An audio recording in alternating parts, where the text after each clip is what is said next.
Welcome back to the Can-Am Garage, guys. This time around, we're going to look at the tiny trucks.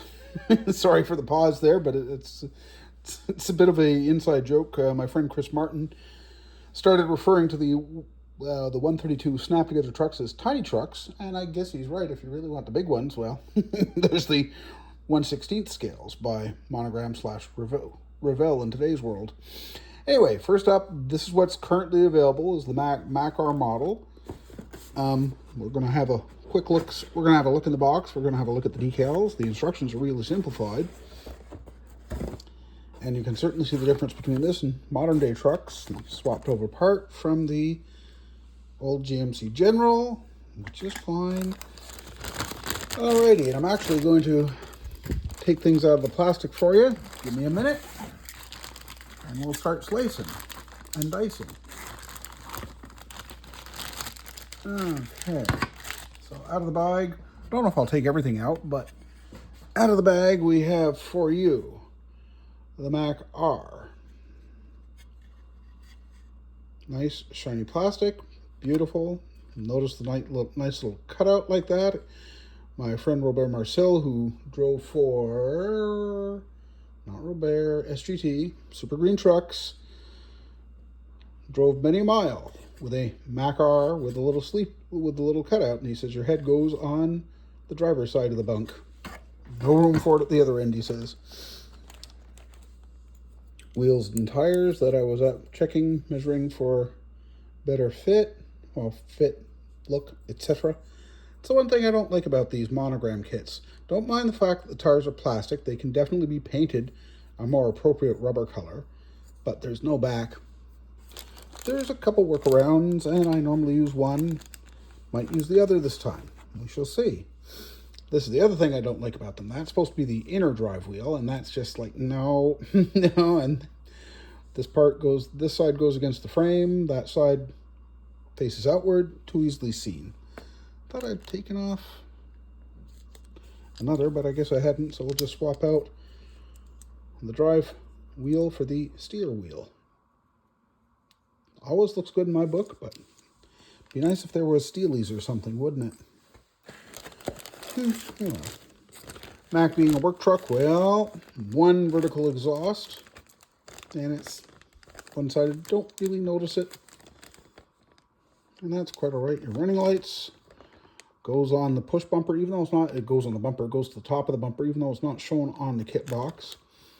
Mirrors with antennas, which are horribly, horribly oversized. Your air cleaner. These here in front of the finger are the back reverse stop brake lights. Air horns, fuel tanks, grab handles. What do you know? Take it out of the bag, it's already opened. Combination grille and front bumper. It does go there, doesn't it? I won't say it does. I can't prove it right now, but yeah. Nice setup. Nice setup. I think you'll quickly notice, though, that most everything is very, very similar in the 132 Monogram trucks, or formerly Monogram trucks. The black sprue has all the tires, I should say. Wheels, there's the second set because, of course, there's 10 in the truck. Mud flaps, again, definitely can be painted and detailed and made to look a lot nicer. And they are kind of thick, especially for 132. Stick shift, steering wheel, more wheels.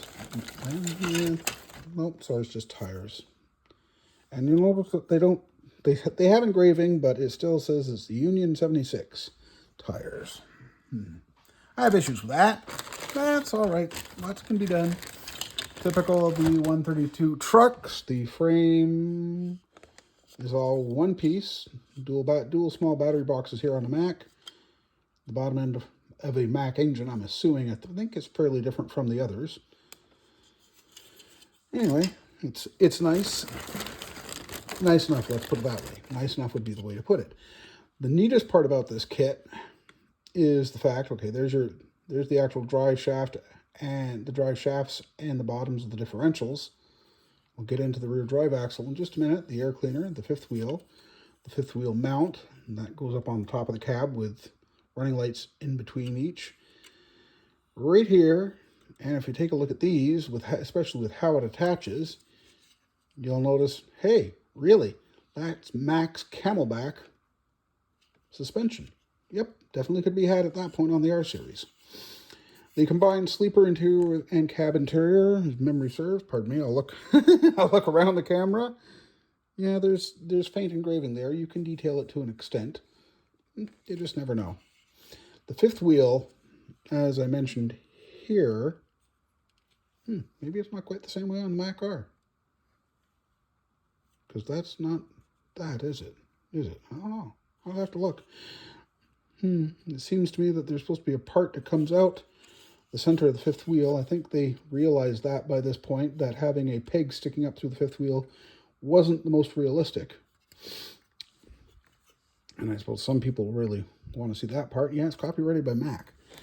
Nice little kit. The instructions are still, well, I guess we'll say they're simplified, because it is. And with given the parts count, there's not that much to build there, really. I'll just toss all of our little friends back in the place. Let's not forget the window, one piece. For the windshield, the divider, you can paint it, you can chrome it. All depends on you. Put the chrome back in, and then we'll have a looky-see. Oops, and our added part. Go back in, we'll look at the instructions. Oh boy, we'll adjust out here in a minute, just so you can get a quick idea of just how really simplified it is. And it is simplified.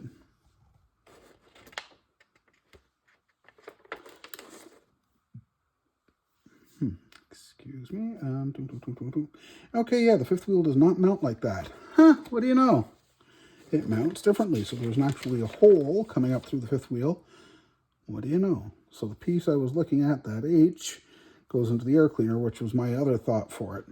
Okay, cool. Been a while since I built one, so I really don't know. Both sets of decal options, and yeah, they really are a decal option. They're not stickers. Like at one time when Monogram USA was, well, when Monogram originally issued the kits, I recall them being actual decals. When they were starting to be reissued, let's say 10 years ago by Revell USA, who had bought out Monogram, they'd converted it to, isn't that cool? They converted it to stickers, which no, I didn't like that as a kid. I don't like that, and I certainly don't like it as an adult. What got my attention just a moment ago was the fact that this plate here is an Ontario commercial plate. Cool. I don't think I've ever seen that 1/32 scale before. Nice. Regardless, that's our quick little look at the Mack R. Thanks for watching. We'll see you next time on the Can-Am Garage.